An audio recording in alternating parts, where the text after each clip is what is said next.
Oke, dalam sesi kali ini kita akan melanjutkan pembahasan kita terkait dengan analisis kebijakan publik dan bagaimana trik-trik yang selama ini sudah banyak dilakukan oleh para pakar untuk mengungkap apa-apa yang ada di balik keputusan-keputusan politik atau keputusan-keputusan publik yang diambil. Nah, yang pertama bahwa dalam melakukan analisis kebijakan publik diperlukan sebuah perangkat teoretik yang kuat. Ya, kalau kita tidak memiliki pijakan atau tidak memiliki perangkat teoretik yang kuat, maka asumsi yang akan kita bangun itu juga akan lemah. Oleh karenanya, pada sesi kali ini kita akan mendiskusikan atau membahas tentang bagaimana dan apa-apa saja pisau analisis ya, atau theoretical framework yang bisa kita pakai untuk melakukan analisis kebijakan publik. Sebelum kita membahas lebih detail tentang hal tersebut, maka pertama kita harus ketahui bahwa permasalahan kebijakan publik atau kegiatan analisis kebijakan publik itu berada di tengah, ya, di mana ada dua arus besar yang ada di samping kanan dan samping kiri seorang analis kebijakan publik. Yaitu apa? Arus besar yang pertama yang dinamakan dengan conceptual world atau dunia konseptual.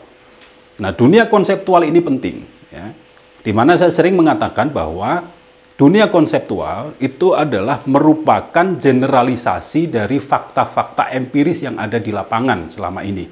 Sehingga kalau orang sering mengatakan, nah itu kan teori saja, wah kamu ini cuma bisa bicara teori dan sebagainya, itu sebenarnya anggapan yang keliru. Ya. Karena teori itu dibangun dari sekian banyak kasus-kasus yang bersifat empiris, kemudian digeneralisasi menjadi sebuah teori. Sehingga teori itu bukan sebuah angan-angan, bukan sebuah sesuatu yang bersifat tidak berpijak ya kepada realitas. Nah, tapi dia merupakan generalisasi dari realitas. Itu adalah arus besar ya, yang pertama yang itu menekan atau mendorong seorang analis kebijakan. Pada sisi yang lain, seorang analis kebijakan itu juga berhadapan dengan arus yang berlawanan yang dinamakan dengan empirical world ya. Kalau tadi adalah conceptual world atau theoretical world. Nah, yang kedua adalah empirical world. Nah, di dalam empirical world ini dia lebih banyak berbicara tentang apa yang ada hari ini dan di sini, yang sifatnya sangat kontekstual. Ya, kenapa saya katakan begitu? Karena pada video yang sebelumnya saya sudah menjelaskan bahwa salah satu karakteristik dasar dari kebijakan publik itu dia bersifat problem solving. Karena problem solving maka dia sangat kontekstual. Apa yang dihadapi di sini dan saat ini, itu adalah yang dinamakan dengan kontekstual. Ada kekinian dan kedisinian. Itu yang dinamakan dengan empirical world atau dunia empirik. Nah, seorang analis kebijakan publik harus pandai, ya, harus memiliki seni, harus memiliki skill bagaimana memadukan theoretical world dengan empirical world. Ya. Sehingga ketika dia masuk pada ranah empirik, dia sudah punya perspektif dan asumsi yang kuat bahwa kejadian itu secara umum sebenarnya bisa difahami melalui pisau analisis tertentu, yang itu diambil dari teori, yang diambil dari pengalaman-pengalaman sebelumnya, di banyak tempat, di banyak kasus yang berbeda. Akan tetapi di sisi lain, dia tidak hanya bisa memaksakan cara berpikir yang bisa deduktif tadi, untuk dipaksa harus bisa dipakai ke dalam kasus yang sedang dihadapi. Maka dia juga harus mengkombinasi cara berpikir deduktif, yang berangkat dari teori generalisasi dan sebagainya tadi, kemudian dia padukan dengan apa yang terjadi pada kasus tersebut yang bersifat induktif. Nah, sehingga cara berpikir yang bersifat deduktif dan induktif ini adalah cara berpikir yang harus digunakan secara simultan oleh seorang analis kebijakan publik. Artinya apa? Tidak boleh satu ditinggal demi mengejar yang satunya. Bahwa seorang analis kebijakan publik itu harus punya landasan teori yang kuat, itu iya. Tetapi dia harus memiliki data dan memiliki bukti yang sangat kuat pada kasus yang diamati juga iya. Kalau dia memiliki data yang kuat terhadap kasus yang diamati, tapi tidak memiliki background teoretik apapun yang bisa dipakai untuk menganalisis kasus itu, maka analis kebijakan publiknya akan fatal. Ya. Sebaliknya juga begitu, seorang analis kebijakan publik yang paham sekian banyak teori, membaca sekian banyak buku, membaca sekian banyak jurnal, tapi dia tidak punya data sama sekali tentang kasus yang akan dianalisis, maka juga akan fatal. Nah, sehingga analis kebijakan publik itu memiliki dua perangkat andalan atau dua senjata andalan itu tadi, yaitu senjata teoretik dan senjata praktikal, ya, senjata empirik. Nah, dua ini yang nantinya akan coba diramu sedemikian rupa sehingga kita bisa menghasilkan sebuah analisis kebijakan publik yang baik dan akurat. Nah, pada sesi kali ini kita akan membahas tentang bagaimana cara kita memiliki perangkat teoritik yang kuat. Oke, yang pertama, bahwa kebijakan publik itu memiliki 3 level dalam konteks bagaimana memadupadankan dua hal tadi. Yang pertama, kita sering mendengar sebuah istilah yang dinamakan dengan evidence-based policy, atau kebijakan yang berbasis kepada bukti. Ya, kebijakan yang diambil berdasarkan pada bukti-bukti yang bersifat nyata. Itu yang dinamakan dengan evidence-based policy. Sehingga data dikumpulkan, kalau dia bersifat kuantitatif maka data kuantitatif dikumpulkan, kalau dia bersifat kualitatif maka data kualitatif yang ada di kasus tersebut dikumpulkan, kemudian dianalisis dengan menggunakan alat-alat analisis yang sudah tersedia, yang nanti juga akan kita bahas. Nah, kemudian itu merekomendasikan sebuah kebijakan. Itu adalah evidence-based policy. Nah, akan tetapi evidence-based policy atau EBP itu adalah pada level yang rendah. Dan kalau kita kembali kepada theoretical world dan empirical world, dia evidence-based policy ini masih berpijak kepada empirical world. Ya, dia belum berorientasi kepada theoretical world. Nah, apa di atas evidence-based policy? Di atas evidence policy itu adalah research-based policy atau kebijakan berbasis penelitian. Nah, ini beda ya. Kalau berbasis evidence ya cuma data-data saja dikumpulkan, kemudian disimpulkan, diambil kebijakan. Itu evidence-based policy. Tapi research-based policy, data itu sudah dianalisis sedemikian rupa, sudah didialogkan dengan teori, sudah dilakukan proses verifikasi dan sebagainya, sehingga kemudian kesimpulannya itu benar-benar merupakan kesimpulan hasil riset yang mengikuti proses dan prosedur yang benar secara metodologis. Itu adalah research-based policy, yang levelnya berada di atas evidence-based policy. Jadi dia sudah dilakukan, data itu sudah diperlakukan sedemikian rupa, tidak hanya sekedar disajikan lalu sikapi, ya, tapi dianalisis, didalami, dikritisi dan sebagainya. Itu adalah research-based policy. Nah, tetapi research-based policy ini juga bukan yang paling tinggi. Lalu apa di atas research-based policy? Di atas research-based policy itu adalah science-based policy atau kebijakan berbasis ilmu pengetahuan. Nah, bedanya di mana dengan research-based policy? Apakah hasil riset itu bukan sains? Ya, hasil riset itu adalah bagian dari sains. Sains itu merupakan sekumpulan berbagai macam riset yang sudah dilakukan, tidak hanya dalam konteks kasus analisis kebijakan itu, tapi juga dalam konteks-konteks yang lain, kemudian dibandingkan, dikomparasi, digeneralisasi, dan hasil generalisasi itu dijadikan sebagai dasar untuk membuat sebuah kebijakan. Itu adalah science-based policy. Nah, 3 tingkatan ini adalah sebuah upaya di mana kebijakan publik itu memiliki asumsi yang kuat, memiliki dasar teori yang kuat. Semakin tinggi levelnya, maka kekuatan asumsi yang ada dalam kebijakan itu semakin kokoh. Ketika asumsi yang digunakan dalam mengambil kebijakan semakin kokoh, maka durability atau ketahanan dari kebijakan itu juga akan semakin panjang. Dia bisa bertahan dalam waktu yang lama dalam menyelesaikan masalah itu. Tidak case by case, ya. Tidak moment by moment, tapi dia berdasarkan sebuah pijakan asumsi yang kuat, sehingga dasar teori yang dipakai, dasar asumsi yang dipakai harus kuat. Kenyataannya bagaimana? Kenyataannya jangankan yang science-based policy, yang evidence-based policy di lapangan itu sangat jarang kita temukan, apalagi yang science-based policy atau research-based policy. Bahkan yang evidence-based policy itu juga masih tidak 100%. Banyak kebijakan-kebijakan itu yang dibuat berdasarkan insting, berdasarkan kepentingan sesaat dan sebagainya, itu juga lebih banyak kita temukan. Itu yang disebut dengan policy-based evidence. Ya, jadi dasarnya atau buktinya yang kemudian dicocok-cocokkan dengan preferensi kebijakan yang sudah dimiliki. Nah, ini yang tidak boleh, ya.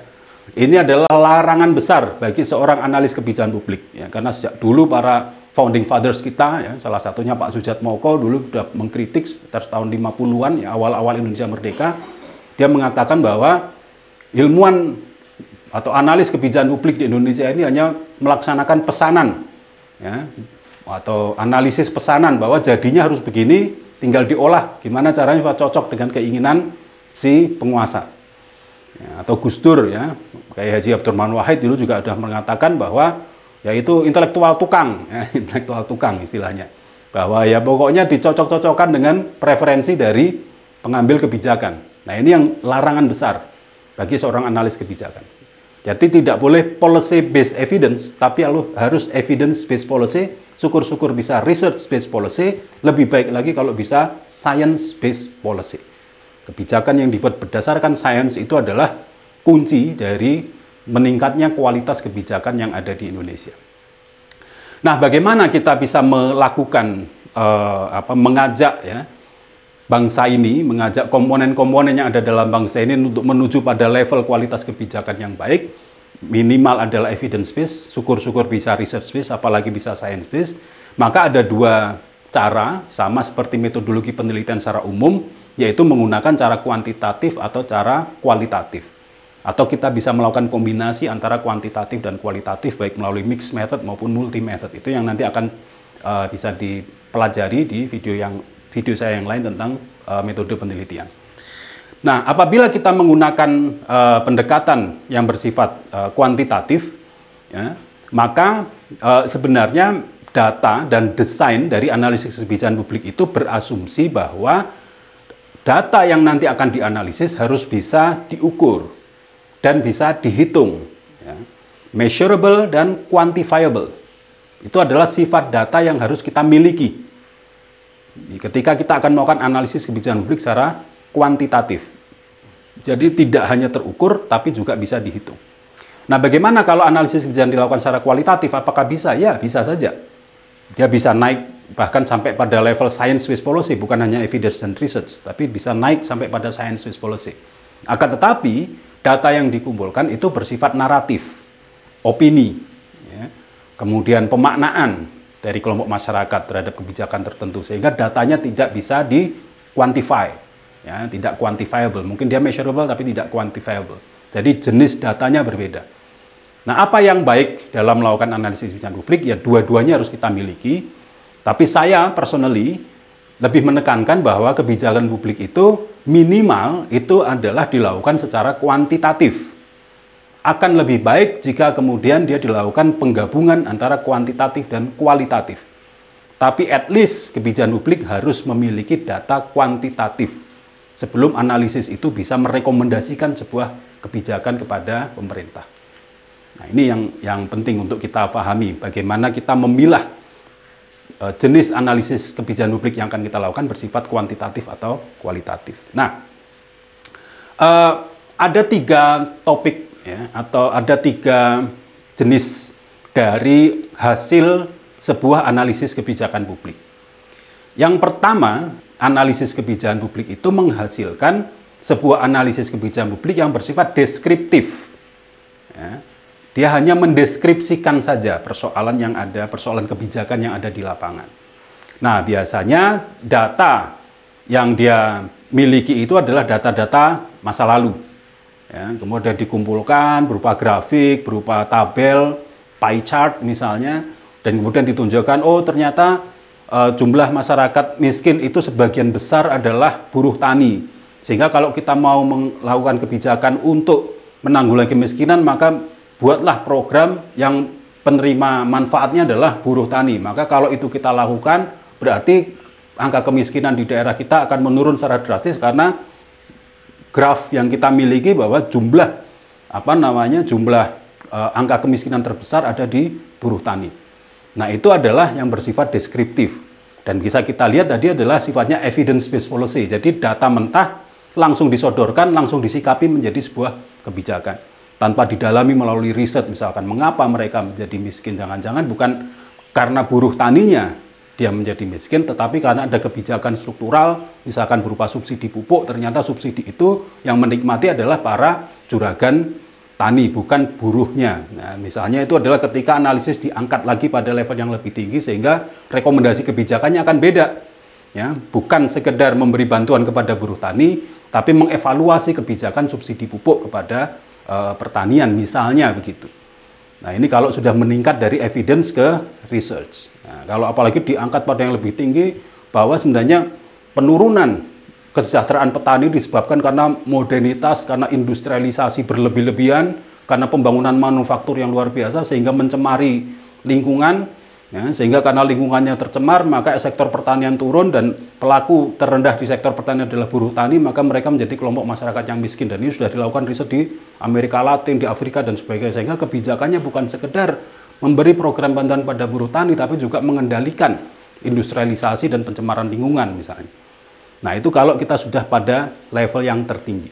Nah, level yang terendah yang tadi saya contohkan itu adalah level analisis kebijakan publik yang deskriptif. Nah, apa di atas deskriptif itu adalah bersifat prediktif. Ya.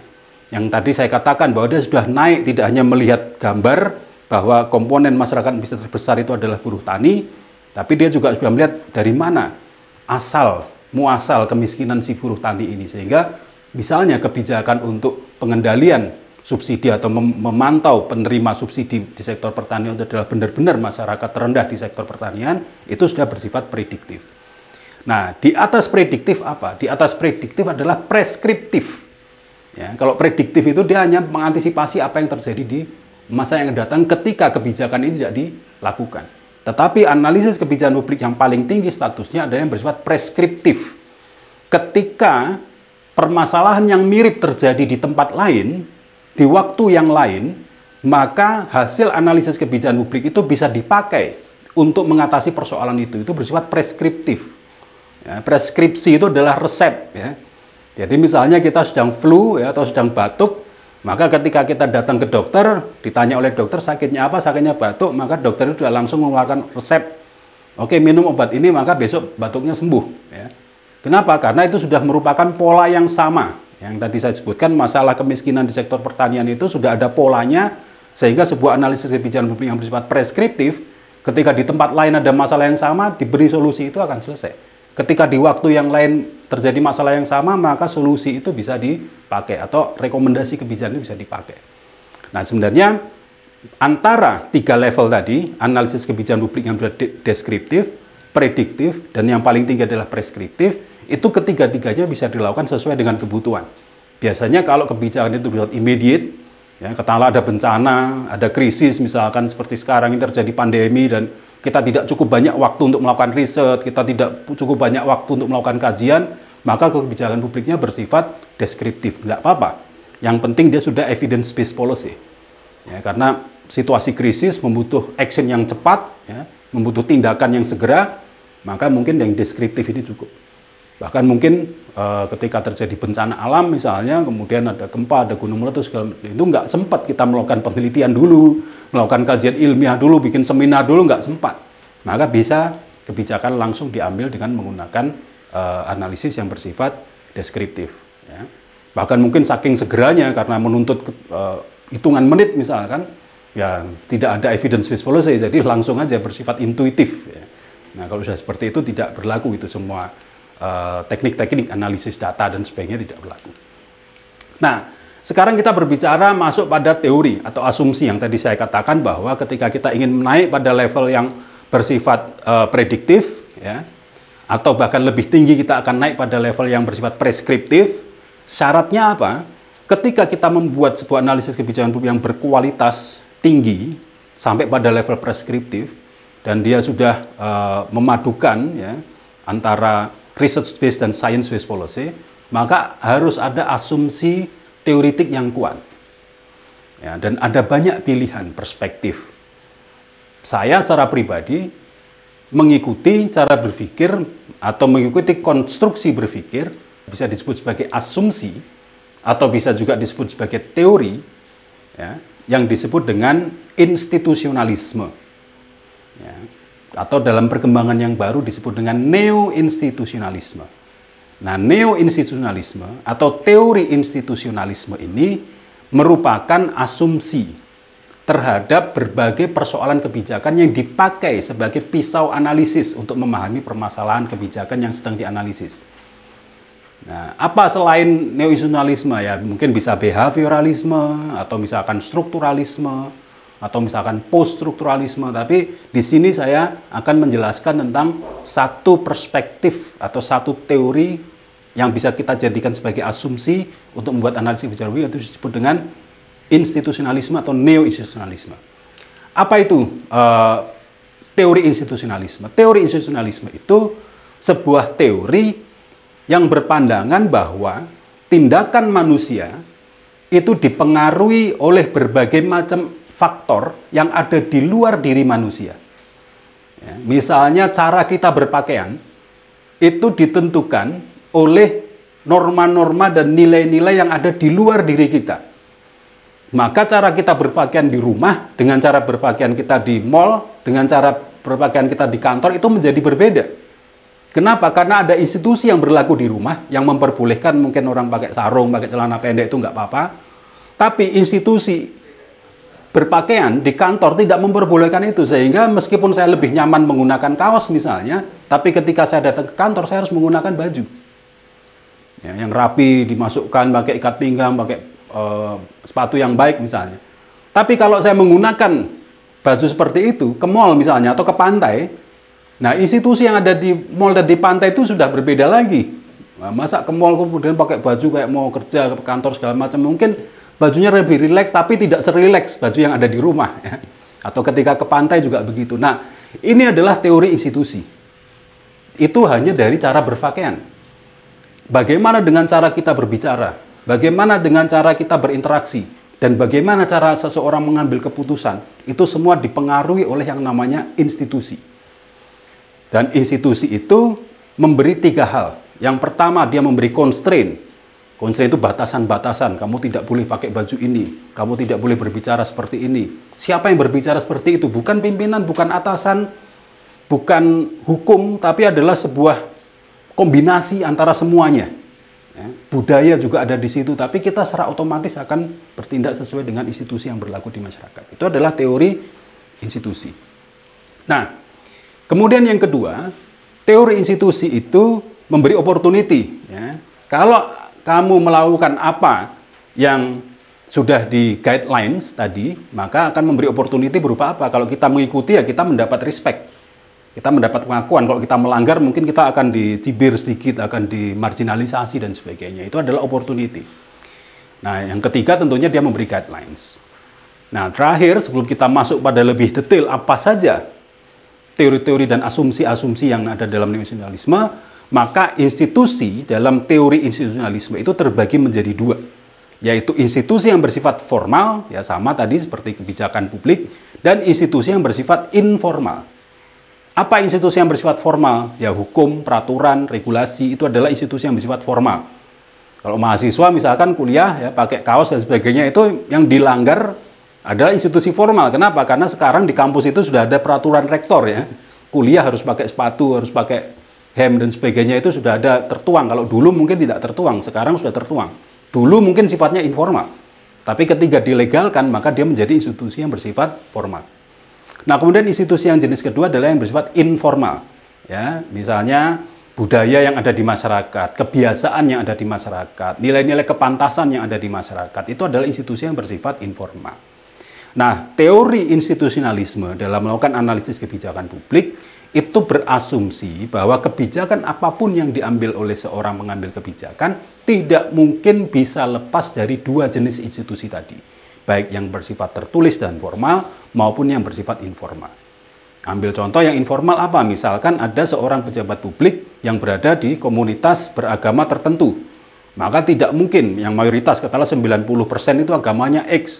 Lalu tiba-tiba seorang kepala daerah di situ memulai sambutannya dengan salam yang itu tidak familiar dengan mayoritas agama yang ada di situ. Nah, itu adalah akhirnya dia kemudian terpaksa menyesuaikan diri dengan mayoritas nilai yang ada di situ. Meskipun tidak ada hukum yang mengatakan salamnya harus begini, tapi ada institusi yang bersifat informal yang mengatakan bahwa salamnya harus mengatakan seperti itu. Itu adalah bagaimana institusi informal bekerja. Dan seperti yang saya contohkan, dan nanti ketika kita mendalami pada sesi berikutnya tentang jenis-jenis dari institusi, kita akan bisa melihat bagaimana dampak dari institusi itu terhadap kebijakan publik. Sesi kali ini hanya mengantarkan saja bagaimana asumsi teoretik itu diperlukan. Dan salah satu asumsi teoretik yang akan kita gunakan untuk melakukan analisis kebijakan publik adalah institusionalisme atau teori neo-institusionalisme yang akan saya jelaskan secara lebih detail pada video berikutnya. Terima kasih, sampai ketemu.